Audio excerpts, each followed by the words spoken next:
ॐ कर्पूरगौरं करुणावतारं संसारसारं भुजगेन्द्रहारं सदा वसन्तं हृदयारविन्दे भवं भवानी सहितं नमामि। सम्पूर्ण दर्शक तथा श्रोता महानुभावहरू नमस्कार।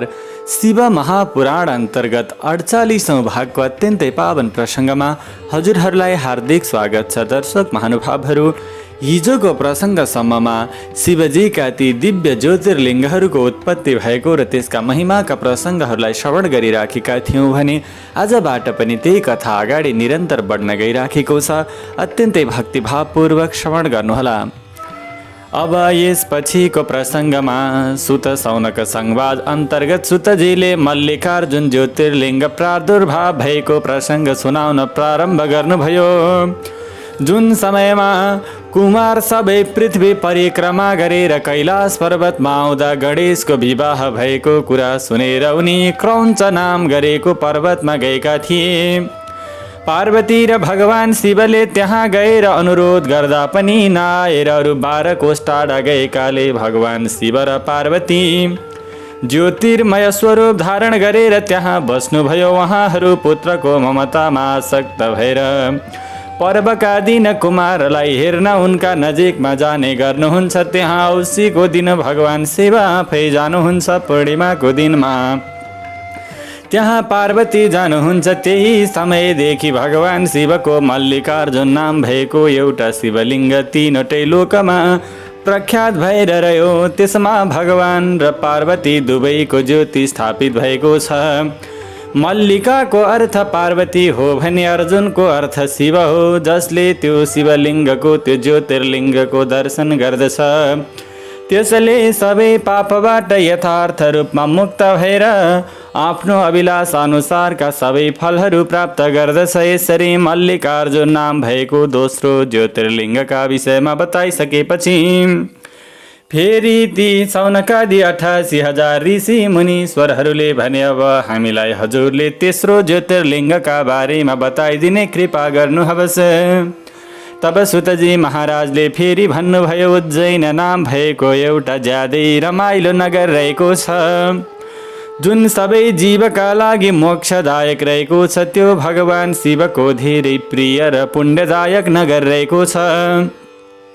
प्राचीन समयको कुरा हो। त्यो नगरमा एउटा अत्यन्तै उत्तम ब्राह्मण बस्दथे, जो ज्यादै एकाग्रतापूर्वक पुण्यमय कार्य वेदको अध्ययन र वैदिक कर्महरूमा लागिरहन्थे। उनी आफ्नो घरमा अग्नि स्थापना गरेर प्रत्येक दिन अग्निहोत्र गरेपछि भगवान शिवको पूजन गर्दथे।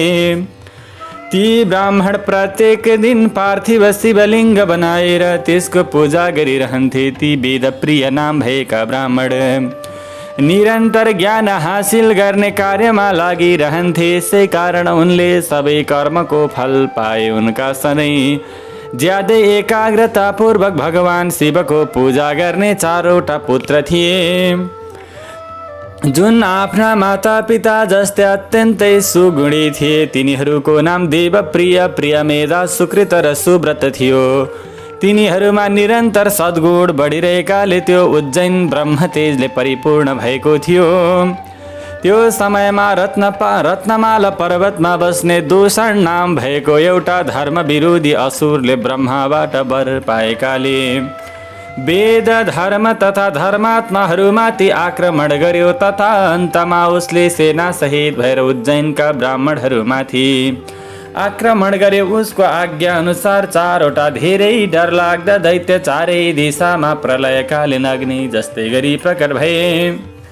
ती भगवान शिवका भक्त ती ब्राह्मण तिनीहरूसँग डराएनन्। त्यो नगरका अन्य जनहरू डराउन थालेपछि तिनीहरूलाई भगवान शिवको आश्रयमा पर भनेर शिवजीको साक्षात स्वरूप शिवलिङ्गको पूजा गर्दै भगवान शिवको ध्यान गरेर रहन थाले। यसै समयमा सेना सहित आएको दूषणले तिनीहरूलाई देखेपछि यिनीहरूको वध गर भन्यो। वेद प्रियका पुत्र तिनीहरूले त्यस समयमा त्यो दैत्यले भनेको कुरा सुन्दै सुनेनन्, किनकि तिनीहरू ज्यादै एकाग्रतापूर्वक भगवान शिवको ध्यान गरिरहेका थिए, जुन समयमा त्यो दुष्ट दैत्यले तिनीहरूको वध गर्ने निश्चय गरेको थियो।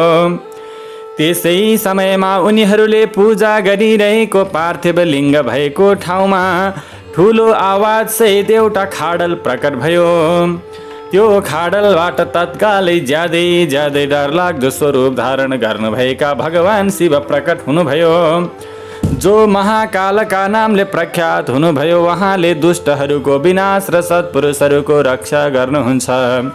उहाँले ती दैत्यहरूलाई भन्नुभयो, म तिमीहरू जस्ता दुष्ट दैत्यहरूका लागि महाकाल प्रकट भएको हुँ, त्यसैले मेरा यी भक्तहरूदेखि धेरै टाढा भागिहाल।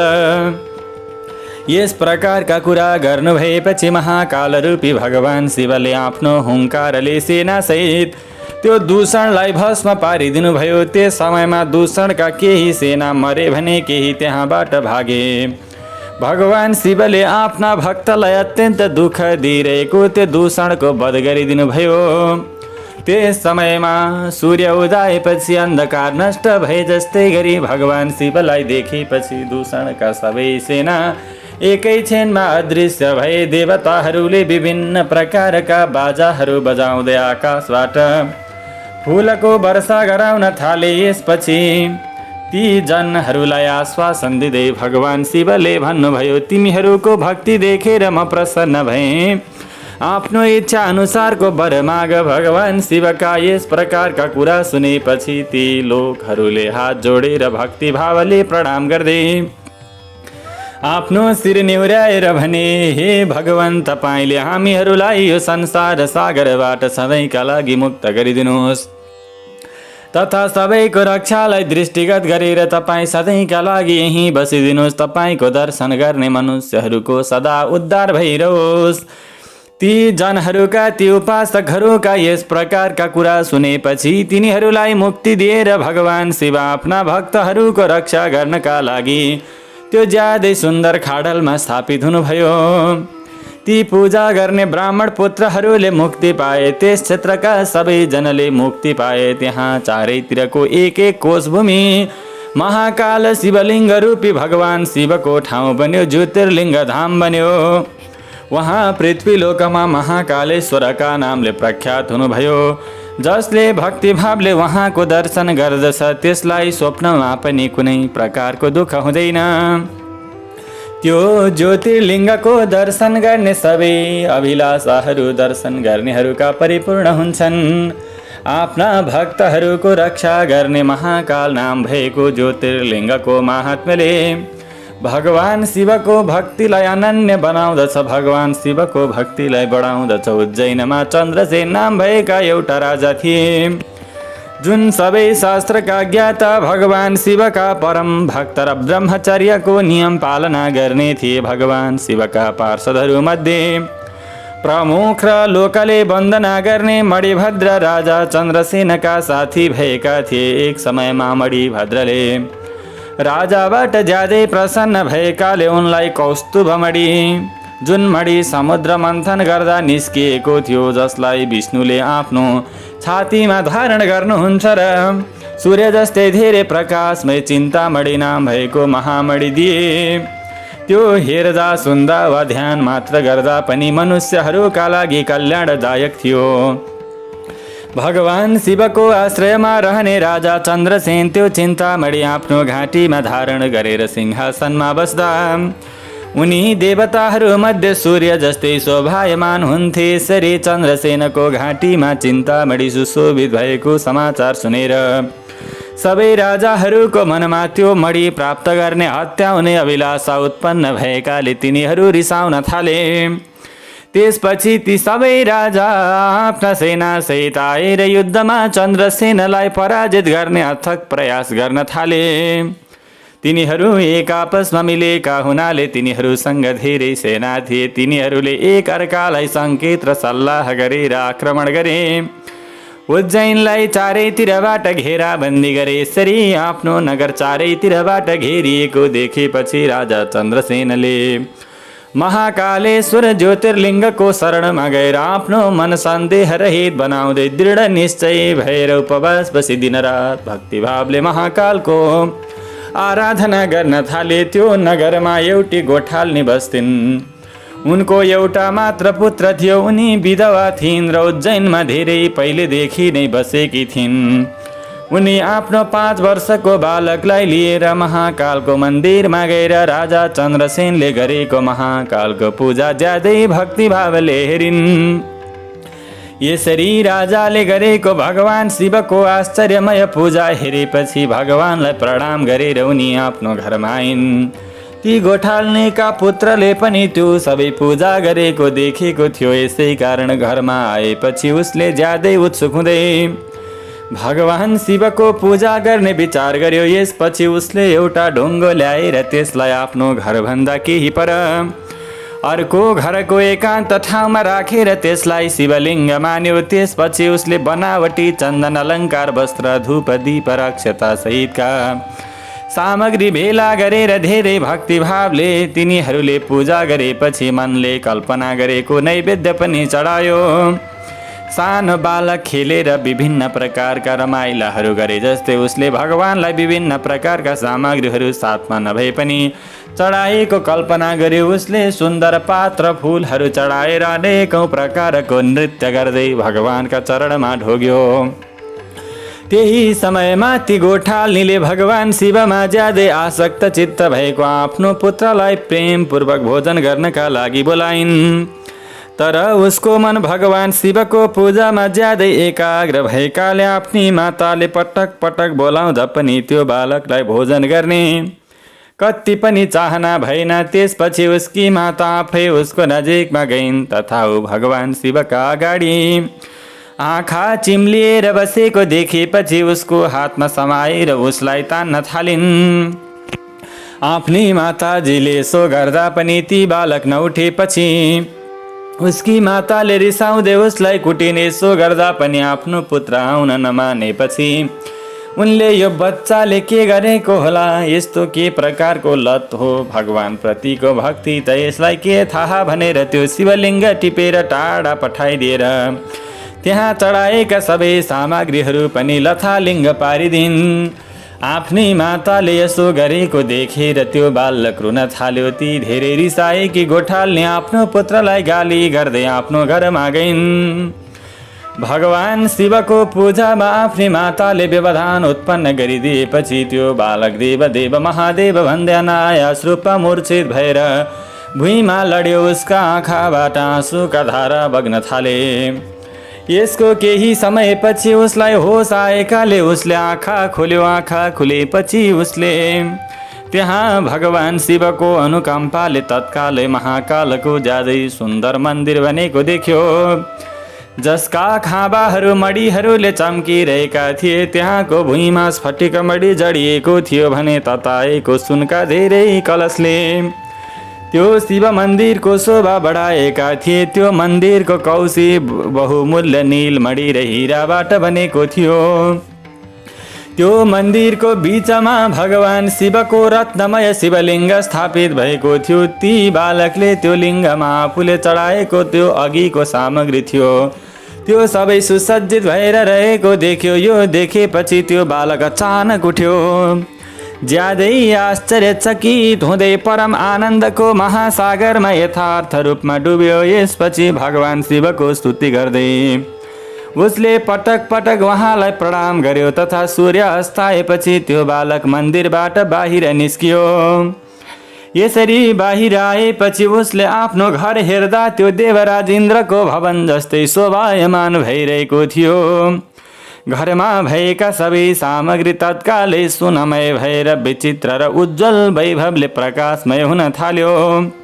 यसपछि त्यो भवनभित्र पस्यो जुन सबै प्रकारका शोभाले परिपूर्ण थियो। त्यो भवनको सबैतिर मणि रत्न र सुन जडिएको थियो।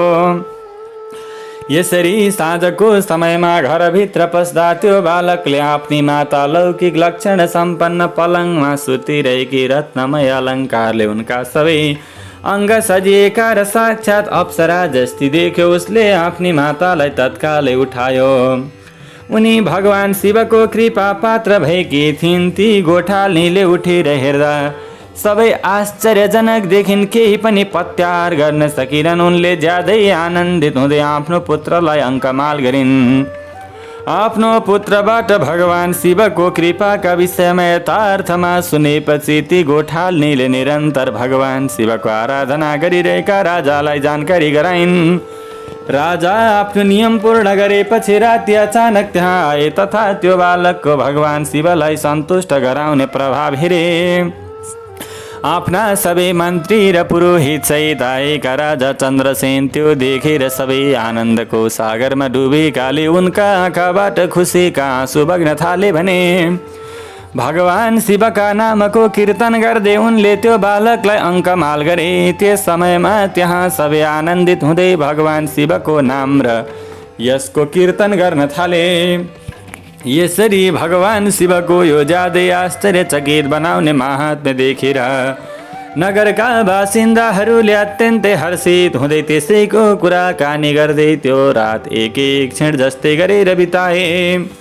त्यो नगरमा आक्रमण गर्नका लागि चारैतिर घेरेर बसेका राजाहरूले पनि बिहान आफ्ना गुप्तचरहरूबाट त्यो ज्यादै आश्चर्यजनक कुरा सुनेर उनीहरू सबै धेरै अचम्ममा परेकाले त्यहाँ आएका सबै राजा भेला भएर आपसमा कुराकानी गर्ने सिलसिलामा भने यी राजा चन्द्रसेन भगवान शिवका परम भक्त भएकाले यिनलाई पराजित गर्न सम्भव रहेको छ। यिनले निर्भयतापूर्वक महाकालको निवास स्थान उज्जैनमा राज्य गर्दछन् जसको नगरको बालक पनि यस्तो शिव भक्त छ। ती राजा चन्द्रसेन त धेरै ठुला भक्त हुन्।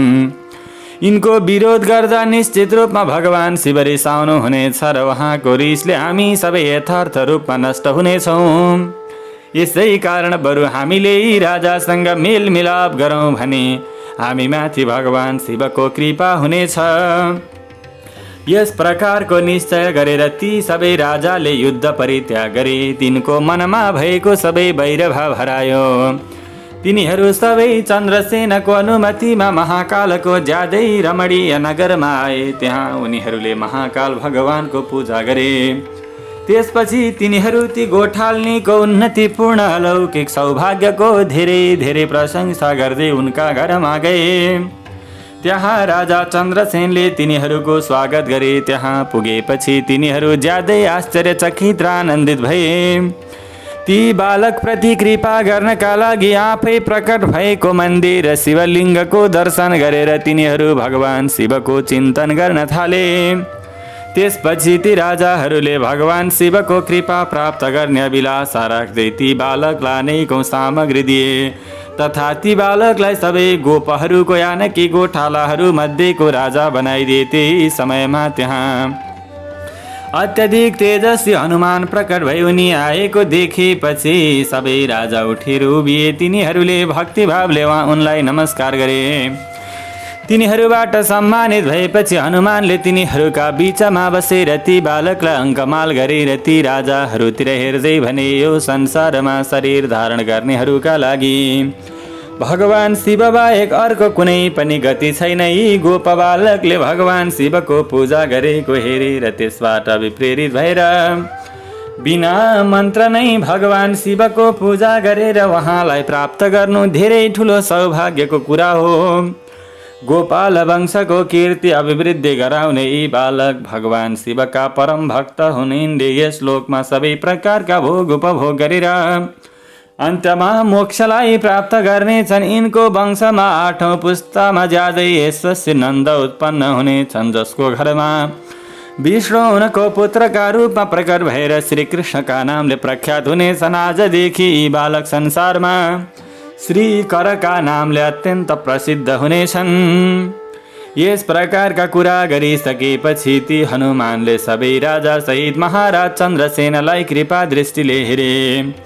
त्यसपछि उनले ती ज्यादै बुद्धिमान बालक श्री करलाई शिवको उपासना गर्ने विधिको उपदेश दिएर त्यहीबाट दृश्य भए भने ती राजाहरू पनि चन्द्रसेनसँग विदा भएर ज्यादै हर्षित हुँदै आफ्ना राज्यमा गए। ती श्रीकर पनि हनुमानको उपदेश अनुसार भगवान शिवको उपासना गर्न थाले। राजा चन्द्रसेन र श्रीकर दुवै धेरै प्रसन्नतापूर्वक महाकालको सेवा गर्थे। उहाँको आराधना गरेर ती दुवैले परम पदलाई प्राप्त गरे। यस प्रकारले महाकाल नाम भएको भगवान शिवको जुन ज्योतिर्लिङ्ग रहेको छ त्यो सत्पुरुषहरूका लागि परम आश्रय हो। ती सौनकादि 88,000 ऋषि मुनीश्वरहरूले भने, तिमीले आफ्ना भक्तहरूको रक्षा गर्ने महाकाल नाम भएको ज्योतिर्लिङ्गको ज्यादै आश्चर्यजनक कथा सुनायो। अब हामीलाई चौथो ज्योतिर्लिङ्गका विषयमा बताइदेऊ। तब ती सौनकादि 88,000 ऋषि मुनीश्वरहरूलाई सुतजीले भन्नुभयो, अब म ओंकार तीर्थका तीर्थमा प्रकट भएको परमेश्वर नामको ज्योतिर्लिङ्गको प्रसङ्ग सुनाउँछु। एक समयको कुरा हो, देवर्षि नारद गोकर्ण नाम हुनुभएका भगवान शिवको नजिकमा गएर ज्यादै भक्तिभावले उहाँको सेवा गर्न थाले। त्यसको केही समयपछि नारद त्यहाँबाट विन्ध्याचल पर्वतमा आएकाले विन्ध्याचलले नारदको पूजा गरे। यसपछि विन्ध्याचल सबै कुराले परिपूर्ण भएकाले मलाई केहीको कमी छैन भन्ने भावले नारदको अगाडि उभिए। उनका यस प्रकारका घमण्डपूर्ण कुरा सुनेपछि अहङ्कार नष्ट गराइदिने अभिप्रायले नारदले लामो श्वास फेरेर चुपचाप बसे। नारद यसरी शान्त भएर बसेको देखेपछि ती विन्ध्याचल नाम गरेका पर्वतले भने, तिमीले मसँग के को अभाव देख्यौ र यस्तो प्रकारको मुद्रामा छौ?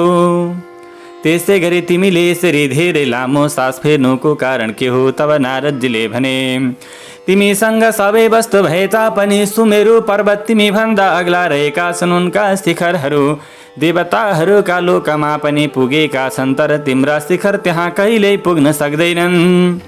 विन्ध्याचलसँग यस प्रकारका कुरा गरिसकेपछि नारद त्यहाँबाट हिँडे। तर ती विन्ध्याचल मनमा मेरो जीवन सहितलाई धिक्कार छ भन्ने विचार गरेर धेरै दुखी भए। यसपछि उनी अब म भगवान शिवको आराधना र तपस्या गर्छु भन्ने निश्चय गरेर उहाँको शरणमा गए।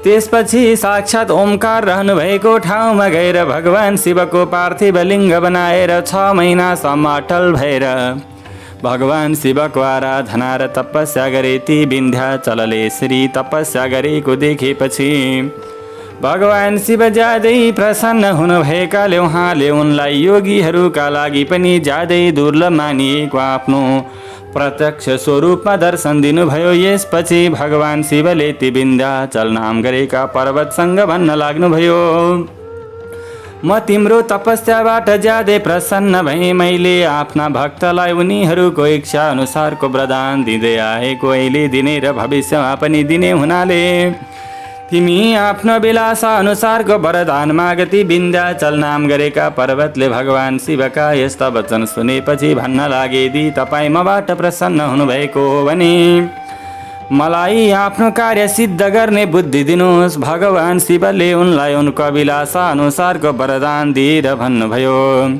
तिमीले आफ्नो इच्छा अनुसारको कार्य गर। यही समयमा देवता र ऋषिले त्यहाँ आएर भगवान शिवको पूजा गर्दै भने, यो अत्यन्तै पावन नगर भएको कारणले गर्दा तपाईँ यहाँ अटल भएर बसिदिनुहोस्। देवताहरूका यस प्रकारका कुरा सुनेपछि भगवान शिव ज्यादै प्रसन्न हुनुभएकाले उहाँले समग्र लोकको कल्याणका लागि उनीहरूका कुरा सहर्ष स्वीकार गर्नुभयो। त्यसपछि उहाँ त्यहाँ भएको ओंकार लिङ्ग 2 भागमा विभाजित भए। यसरी विभाजित भएपछि प्रणवमा रहनुभएका भगवान शिव ओमकारका नामले प्रख्यात हुनुभयो भने पार्थिव लिङ्गमा स्थापित भएको भगवान शिवको ज्योति परमेश्वरका नामले प्रसिद्ध भयो। यही परमेश्वरलाई अमलेश्वर पनि भनिन्छ। यी दुवै शिवलिङ्गले आफ्ना भक्तहरूका अभिलाषा परिपूर्ण गरिदिन्छन्। त्यस समयमा देवता र ऋषिहरूले ती दुवै शिवलिङ्गको पूजा गरे भने भगवान शिवलाई प्रसन्न बनाएर अनेकौं वरदान प्राप्त गरे। त्यसपछि देवताहरू आफ्नो ठाउँमा गए भने विन्ध्याचल नाम गरेका पर्वतले पनि आफू धेरै आनन्दित भएको अनुभूति गर्न थाले। उनको अभिलाषा सिद्ध भएकाले उनले मानसिक चिन्ता परित्याग गरे। जुन मनुष्यले भगवान शिवको यसरी पूजा गर्दछ त्यसले आफ्नो अभिलाषा अनुसारको फल पाउने भएकाले उसले फेरि यो संसारमा जन्मनु मर्नु इत्यादि चक्रमा पर्नु पर्दैन। यसरी सुत सौनक संवाद अन्तर्गत सुतजीले ओमकारमा प्रकट भएको ज्योतिर्लिङ्ग र त्यसको आराधना गर्दा प्राप्त हुने फलका विषयमा बताउनुभयो। यसपछि केदारेश्वर नाम भएको भगवान शिवको ज्योतिर्लिङ्गका विषयमा बताउन प्रारम्भ गर्नुभयो।